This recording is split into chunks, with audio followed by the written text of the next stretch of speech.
na 2 a 3. Život som ešte nevnímal, tak toto preskočím. 4 roky poznávam, aký mám život. Že mám rodinu, že mám všetko, čo chcem, tak toto stále vnímam.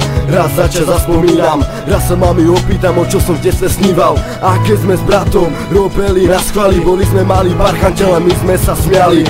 Ako každé decko nechodilo rádo do školy, bol som medzi nimi a teraz sa to nemení. Prvá baba, ktorú mám ako kamarátku, ktorú mám na veky a nechcem na ňu počuť narážku. Narážka, ktorá bola na niekoho, bola i na mňa, nelitujem toto. Keď som mal 10, poznal som pravdu, zomrel mi brat, dávam dole hlavu. Za všetkých, pre všetkých skazujem, mám vás rád. Aj keď ste dole hore, stále ste tu se mnou more.